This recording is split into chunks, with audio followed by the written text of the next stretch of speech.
like to kind of chat a little bit about what type of experiments should we even be carrying out on RoboColumns. Which ones are important to us? So I'm going to be talking about DOE design and how we can actually facilitate this on RoboColumns and getting it all the way from that design to structured data at the end. And really, what does that structured data mean? That means that we can get you visualizations, we can get you to analysis. That's what we're looking for. So just a quick agenda of kind of what I'm going to run through during this presentation. Why use design experiments on RoboColumns, or just in general? What challenges, though, can we encounter with DOE on RoboColumns? How Synthace, our software, overcomes those challenges, and really probably the most important one at the very end, put this in quotations, being coming from you, right? What does this mean for me? Why am I up here? Why is this important to you? So to start off with, I just want to talk about why designing experiments and why this is even important to be speaking about. And rather than actually taking maybe a route just right into RoboColumns, I want to talk about something that I enjoy as a hobby, and that is scuba diving. So I'm a recreational scuba diver, and I brought a prop here with me, and that is my mask. So I have my mask with me because when we actually think about scuba diving and putting this mask on, which I will do to look weird for just a second, there are a couple things that we have to think about in the actual design space of this mask and how I use it in the water.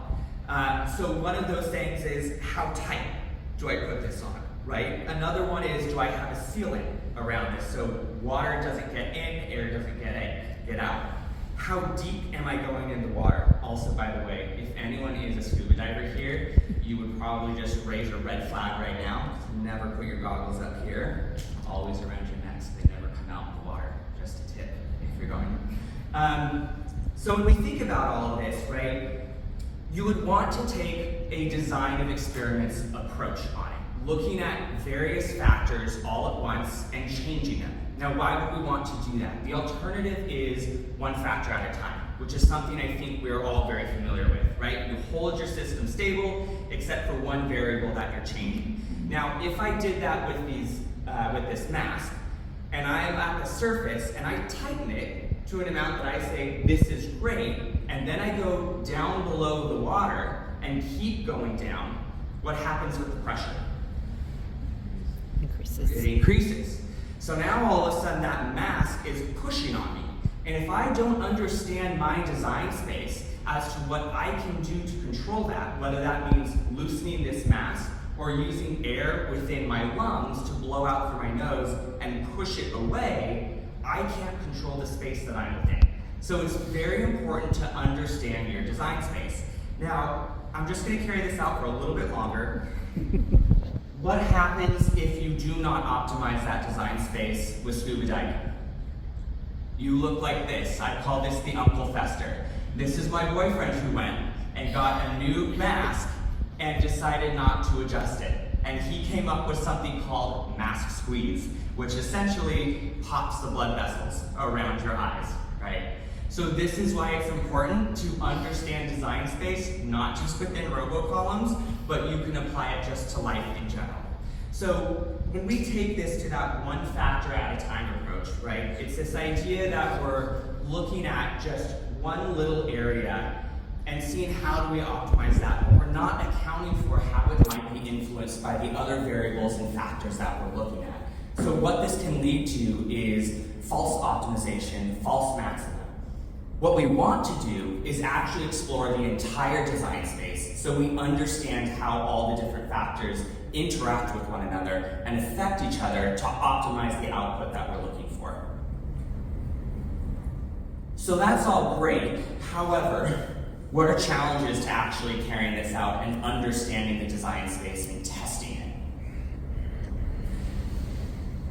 So if we're speaking about DOE challenges on RoboColumns specifically, one of the first things that we're going to encounter is that scientists are bound by feasibility, right? So we have to think about the amount of effort that actually goes into planning just any normal experiment, where that normal could be the one factor at a time, involving multiple spreadsheets, multiple documents to design all of this and figure out what even is the plan of how I'm going to carry this experiment out. And so when you add DOE, it can add another level of complexity because you're changing multiple things at the same time. And you're trying to understand it in the context of your experiment, but many times on those spreadsheets alone. You're just looking at cells and tables and numbers. The other thing is being restricted by barriers to automation. Now, I want to be clear to you with barriers that this doesn't have to do with the devices themselves. It has to do with the individuals having the knowledge around the capabilities of those devices. What can they do? Because as they're trying to plan their experiment, they have to think about what can actually be carried out within the lab. How much can this pipette hold if I need to transfer a certain volume? And many times, scientists don't know what those capabilities are for automation, and it shouldn't necessarily be their responsibility. The last thing is wrangling complex and unstructured data sets. This is difficult because if we go back to the beginning part, right, we have Excel spreadsheets that we're using, maybe we've written up a document about what we want to do, we have a method to run our experiment on our hardware using our Tecan, and we have to piece all of this together, and the data that's generated along the way is disparate. And now it falls upon you as the scientist to pull all of those together and understand how they are aligned and they structure to tell the entire story of your experiment to make sense of those results that you've just got.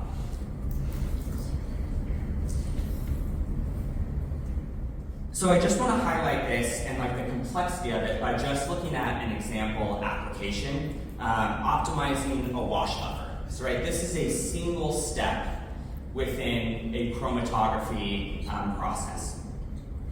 So if we think about optimizing this wash buffer, there are many variables that can go into it. So right here, just listing two, right, flow rate and column volume. And if we just assign arbitrarily a low and high value to this, we want to test one of each and we want to test the different combinations. In this case, not too difficult. We can use 4 columns to do that. If we increase and throw a third in there, which is the buffer concentration, now all of a sudden we have 8 RoboColumns that are being used. And look at the number of conditions that have to be tested, meaning that you as the user has to design this and you have to program this in. So if we continue on this path, as the math goes, if we have 2 levels for each factor, then we go 2 to the n number of factors. So if we add a 4th in here, now we have 16 runs, which means 64 unique conditions that have to be identified. Take it one more, 32 runs, 160 different conditions. So what I want to highlight here is the complexity of this, even though you get value out of it. But go back to this idea that it's important to be testing every single one of those factors because they all impact your system differently and they may influence one another and interact with each other. So really the question is, how do we overcome the challenges then to make this more feasible? And so I want to talk just briefly about how Synthace can help in all of this. So when we look at this challenge of being bound by feasibility, the approach that we take with Synthace is making sure that your focus is more just on what is the best possible experiment. And by looking at the experiment as a whole and contextualizing it, we want to provide one interface so that you can actually design your experiment with the context of RoboColumns and this process in mind, going through the actual parameters of your system and the capabilities that we'll handle for you. So that kind of leads us into the second part of automation, right? Knowing the capabilities of the devices that you're using. So where Synthace comes in here and overcoming this challenge is that what we want you to focus on is what you want to do, not how you actually have to do it. We're going to pair with that automation, understanding its capabilities, and essentially translate this design that you have for an experiment to what the automation can actually do. And we'll go through that process and handle the logistics of how this has to be carried out to actually accomplish that design that you've created as a scientist or engineer. And hitting on the last point here around the data, right? This pain point of bringing all of this together to actually get to your endpoint of analysis. Since you designed the experiment within Synthace, we have the entire context of the experiment as well as the provenance and transfer of all of those samples that have been handled. So when you think about where you started from, right, the samples that you've used, what's been loaded, our software is actually tracking all of that information and the provenance on it throughout the experiment. So when it gets to the plate reader, we know exactly what fractions are in there, where they came from throughout your process, so we know the values that come from that plate reader and what they should be assigned to at the end. So how does this work within our software? If I kind of simplify this from a high-level view into 3 stages, I would say it starts off with building and simulating workflows in a design and plan mode, running your lab automation, executing your experiment, and then analyzing at the end with structured data and visualizations. So within our interface, we allow users to put together what we'll kind of call building blocks here that represent different steps of your process. And you can define the parameters within each one of those steps and the actions that you want to take out. As it relates to DOE, and maybe we can go to our example of optimizing the wash buffer, you can specify what are the parameters that you want to use during your wash stage. In this case, maybe you want to look at flow rates, right? And so, or residence time / flow rates. And so in this case, I decided, hey, I don't want to run all of my RoboColumns at a residence time of 1 minute. I actually want to use different levels of this factor, 1, 2, and 3 minutes. So I can input those into Synthace. And you can actually do this for multiple steps throughout the process. And what Synthace will generate for you are options of how you can carry out this DOE of your run and apply it across the RoboColumns that you're going to be using. So it helps facilitate and guide you through this process of actually creating your experimental design and walking you through this DOE process. If you want to as well, you can still use external software. So we actually work with Jump, Design Expert. You could even have this in your Excel file and import it into Synthace, and then we will actually parse that out and apply those parameters to the different areas within your process as well. With that information, as I mentioned, we pair that with the capabilities of your hardware. In this case, for RoboColumns, we're talking about Tecan.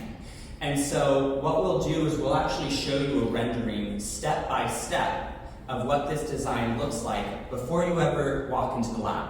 We'll let you know what materials you need to take into the lab with you. You can verify every transfer. We'll have the details of it on here as well, so that you feel confident when you go in there, you're executing the experiment that you want to carry out.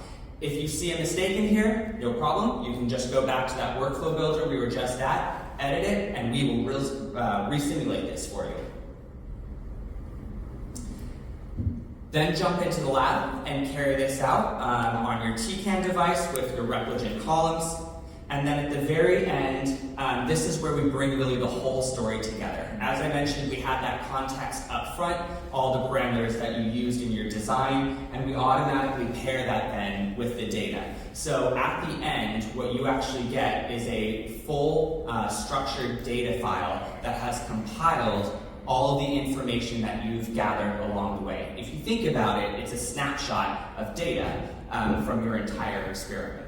And as I said kind of at the beginning, the whole point of this is that you can have a structured data set to generate visualizations, to analyze and interpret your results. So sometimes you may add metadata into this process, right? The extinction coefficient of samples. If you choose to do so, we'll automatically actually render certain common analyses for you. In this case, as an example, we'll show the yield across your different RoboColumns. We'll also generate chromatograms for every single one of your RoboColumns in the different stages throughout, and show you a heat map of all of the fractions that have been collected.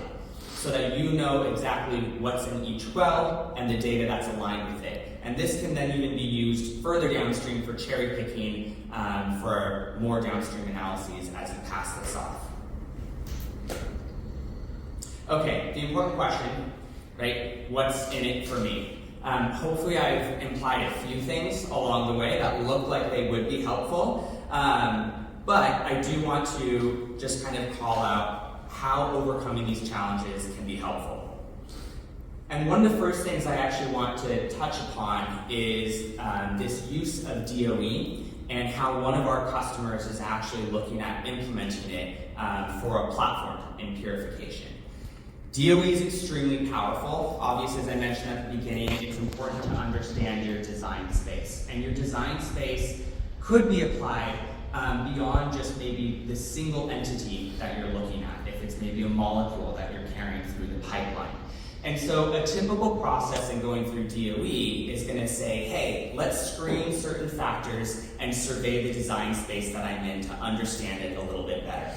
Then you may see an area that you want to hone in on and refine those so that you can actually see what parameter windows and critical process parameters you want to be operating in, and finally optimize. Now all of this information then can be used, as one of our customers is intending to do, to feed this into a model so that you can actually have a predictive model potentially for new candidates that are coming within your pipeline. And that way, when you have a starting point, you already know the area that you should be beginning in so that you can start to shorten this timeline every single time, additionally, while enhancing and feeding that predictive model. We also have seen that across the board in your day-to-day work, this just helps you get things done faster and easier. We've seen an increase in utilization across hardware. We've had more scientists be comfortable approaching automation in hardware, saving time just for any given experiment. I know here we're talking about RoboColumns specifically, where we actually have seen savings of 60% in designing your experiment and up to 80% when you actually go through this handling of data. I'm not really sure if I've met someone who's happy with pulling together Excel spreadsheets and having to reformat and transform. If you are, since we're talking about data and statistics, maybe you're an outlier. That's not a bad thing. But I would say for the common majority, right, we prefer to cut down on this and look at the analysis portion. That's the fun part. The last thing that I do want to touch upon actually has to do with how this is helpful towards you in your relationship with regulatory agencies. Recently, there's been more and more of a push from regulatory agencies to actually implement QBD methodologies, explicitly DOE. And these regulatory agencies expect manufacturers to actually use DOE and identify and control their CPPs and quality, critical quality attributes. So I'm happy to speak about this more afterwards and how we've seen a push for this, but I just do kind of want to raise the flag that agencies are looking upon us as scientists and engineers to actually come up with the data and show them the backing for why our processes are safe, how we understand our design space, and what to operate in. So the last thing that I just want to leave you with here, I don't want to overwhelm you, but just leave it at 3 things to remember, right? First one, hopefully we can keep it just to the mask. If you ever want to explain that to your buddy who maybe doesn't perform RoboColumns, but design of experiments is a powerful alternative to one factor at a time. It's important to know your design space. Secondly, Synthace can help remove the logistical barriers to performing DOE on RoboColumns so that we can make this feasible for you. We've shown that it's a powerful tool. How do you do it in the lab? And then lastly, which apparently is 1, 1, and 2. So the first 2 are the most important, and the last one maybe is not as important. More insightful results can be generated with DOE to drive development and satisfy regulatory requirements. So with that, I just want to end. Thank you all for coming, and also thanks for Repligen and Tecan for having us here as a partner. Any questions?